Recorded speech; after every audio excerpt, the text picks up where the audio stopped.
Umalis kami ng Katiklan ng 1:00 ng umaga. No? Pero hinintay ko pa yung, nung pagpasok namin ng barko, hinintay ko pa yung taga-barko kasi hiniram yung tools namin kasi may nasiraan sa labas na walang nasasakyan sa labas ng barko na walang tools, no? So kailangan silang ikarga din, baka maiwan yung tools namin. So hinintay ko talaga. Maganda ng star, nakasakay kami sa Starlight, nakatulog na rin, no? Medyo matagal-tagal sa loob ng barko. So ito yung pang-anim na araw namin sa aming paglalakbay. Every final po, ready po namin sa mamaya po yung mga sakyan. Sasakyan po. Ayun, kung po kayo sasakyan na hindi po gagawin sa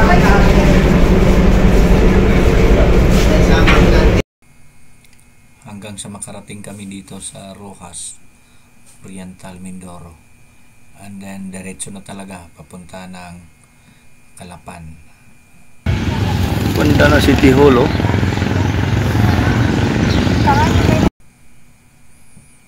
Inakomodate kami ni Reverend Milambiling dito sa Calapan para mamasyal sa kanilang City Hall. Shout out kay Pastor Eric ng Calapan, Mindoro, Oriental, Mindoro. And then diretso na kami sa Puerto Galera. Ito yung Tamarao Falls.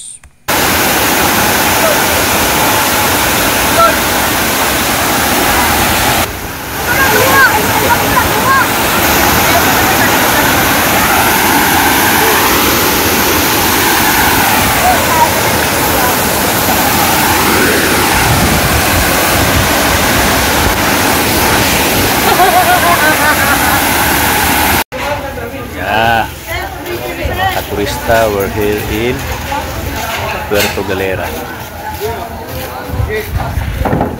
Oriental, Mindoro.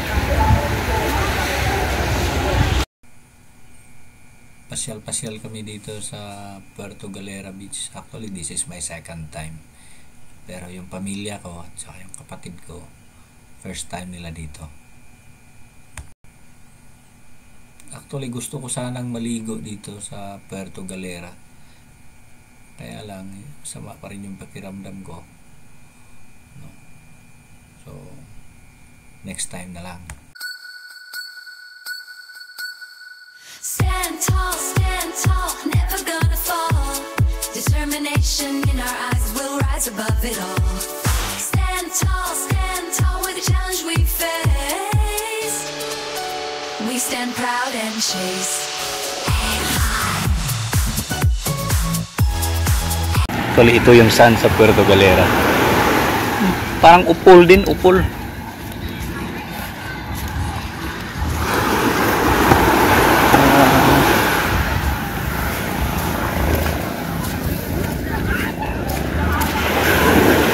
Linis ng dagat, oh.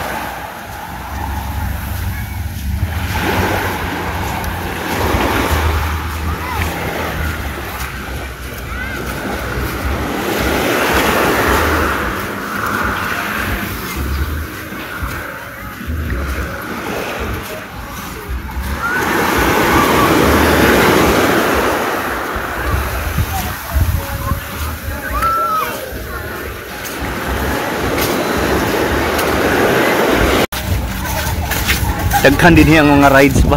Mga inani, oh.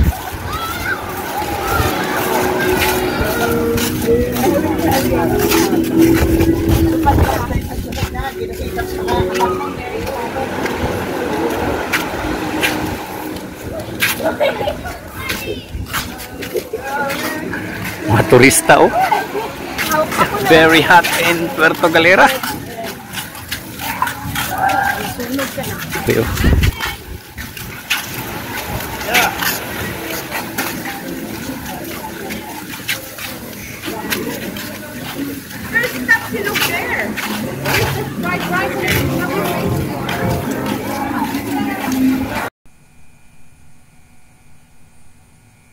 Actually, ganito kami pag humihinto, no?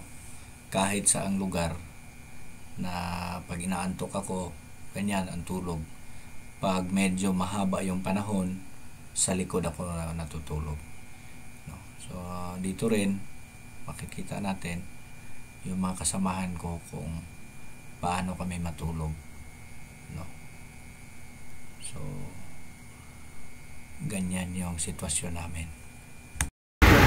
Ganito kami matulog, oh. Ayan.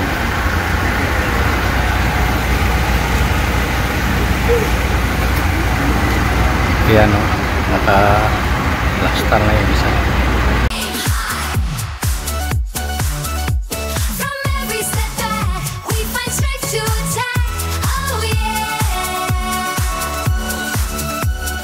Rise.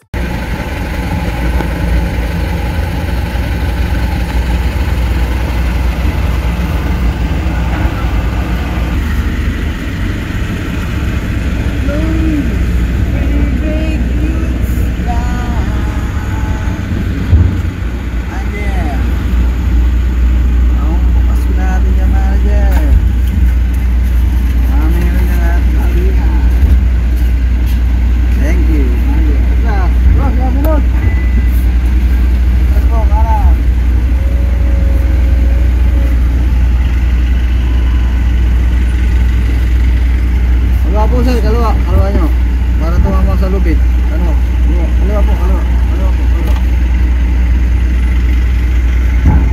Mamaya na sir ang bulong. Sir, pilito po. Naglupop. Bayad na po. Yes, sir. Ito lang po yan, diretso. Boss, kaliwa po.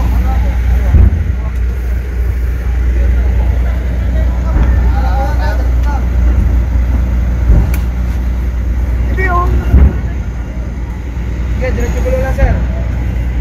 Diretso. Okay.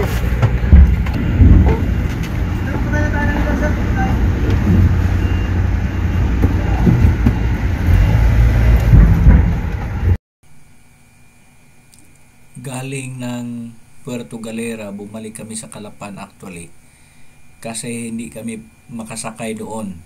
Fully booked. No?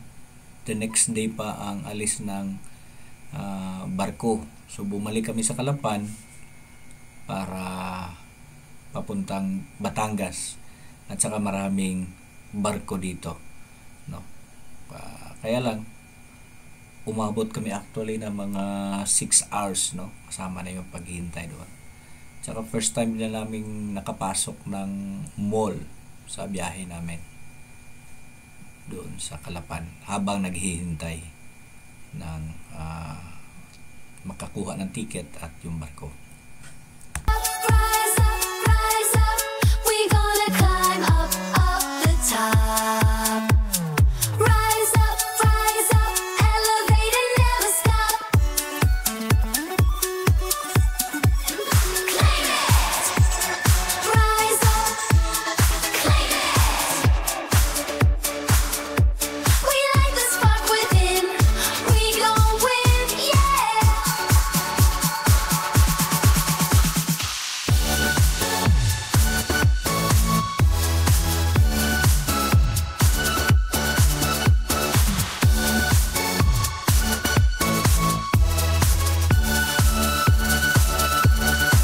Shine bright, light up the night. A future that's ours, burning so bright. Shine bright, shine. Hanggang sa muli, no, abangan nyo yung susunod na kabanata ng aming paglalakbay sa buong Pilipinas at ang aming mga karanasan. Sana mag-subscribe naman kayo at God bless everyone.